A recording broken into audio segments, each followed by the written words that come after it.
सभी श्रोताओं का एक बार फिर से हार्दिक स्वागत करता हूं, अभिनंदन करता हूं। बनाफरों का महोबा में प्रवेश का पहला भाग आपने देखा।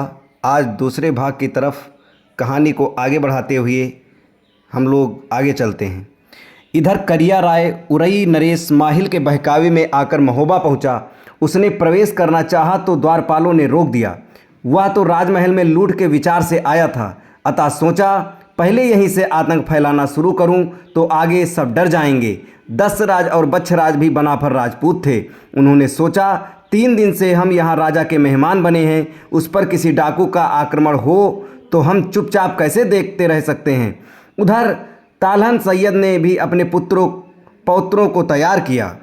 करिया राय के पास घुड़सवार और हाथी भी थे, परंतु फिर भी वह अपने लूट के कुकर्म में सफल नहीं हुआ। बनाफर भाइयों तथा तालहन मियाँ ने उन्हें मारकर भगा दिया।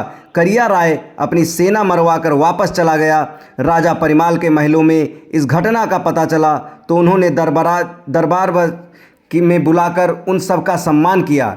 रानी मल्हना ने राजा परिमाल से कहा, राजन, आपने तो युद्ध से हाथ खींच लिए, शस्त्र सागर को समर्पित कर दिए। यदि कोई शत्रु आक्रमण कर दे तो बिना नायक के युद्ध से सेना कैसे लड़ सकेगी। राजा ने कहा, वैसे भी अब मैं युद्ध करना ही नहीं चाहता। तुम्हारे भाई तो कोई शिकायत करते नहीं हैं। मल्हाने ने कहा, ये जो बनाफर लड़के दशराज बच्छराज हैं, इन्हें अपनी सेवा में रख लो, सेना में बड़े पद दे दो। तालहन मियाँ को भी यहाँ रख लो। राजा को सलाह पसंद आई। राजा ने उनको बताया तो वे भी प्रसन्न हो गए। विवाद छोड़कर महोबे में ही रह गए। पहले तो राजमहल में ही रह रहे, फिर राजा ने उनके लिए अलग महल बनवा दिया। तालहन को सेनापति बना दिया गया। दशराज और बच्छराज को भी सेना में ऊंचे ऊंचे पद दे दिए गए। वे अब महोबा निवासी बन गए। मल्हना ने उनका विवाह भी अच्छे राजपूत कन्याओं से करवा दिया। दशराज की पत्नी दिवाला के गर्भ से आल्हा का जन्म हुआ, जो महान वीर तथा धर्मराज युधिष्ठिर का अवतार है। बच्छराज की रानी ब्रह्मादे के गर्भ से मलखान का जन्म हुआ, जो सहदेव के अवतार माने जाते हैं। स्वयं रानी मल्हना के उदर से ब्रह्मानंद ने जन्म लिया, जो वीर अर्जुन के अवतार थे। रतिभान की रानी तिलका ने लाखन को जन्म दिया, जो नकुल के अवतार हैं। इस बार रानी देवला ने उदल को जन्म दिया, जो महाबली भीम का अवतार है। दशराज और बच्छराज बनाफर वंशी थे, परंतु चंदेले राजा परिमाल को पूरा आदर देते थे। राजा परिमाल के लिए वे पूरी निष्ठा से रण में जूझने को तैयार रहते थे। राजा ने अपने चंदेरी के राज्य और महोबे में आकर रहने की कहानी उन्हें सुना दी। माहिल और भोपति उनके सगे साले हैं, ये भी बता दिया। वे दोनों तन मन से राजा की सेवा करने लगे। कुछ दिन बाद तालहन सैयद बनारस लौट गया और दशराज सेनापति बन गया।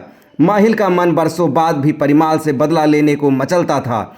बहन का भी वही भला नहीं चाहता था। एक बार फिर उसने करिया राय को महोबा पर आक्रमण करने के लिए उकसाया। उसे बताया कि तालहन बनारस चला गया है, दशराज बच्छराज अलग अलग महल में रहते हैं, राजा परिमाल शस्त्र नहीं उठाते, अतः अब महोबा पर आक्रमण करो और बहन मल्हाना को 9 लखा हार व अन्य आभूषण लूट ले आओ।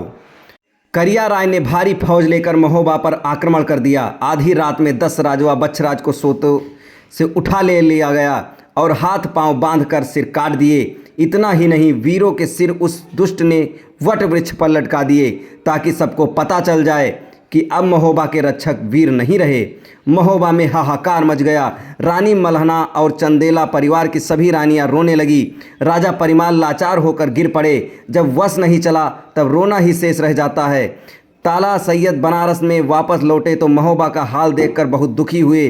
सैयद ने एक बार तो मंडोगढ़ पर चढ़ाई करने की सोची, परंतु बाद में दिवला की सलाह मान ली। दिवला ने कहा, तुम इन सब बच्चों को पालो और मजबूत बनाओ, समय आएगा तो वे स्वयं ही बदला ले लेंगे। इसके आगे की कहानी आपको अगले वीडियो में बताई जाएगी। हमारे साथ बने रहें।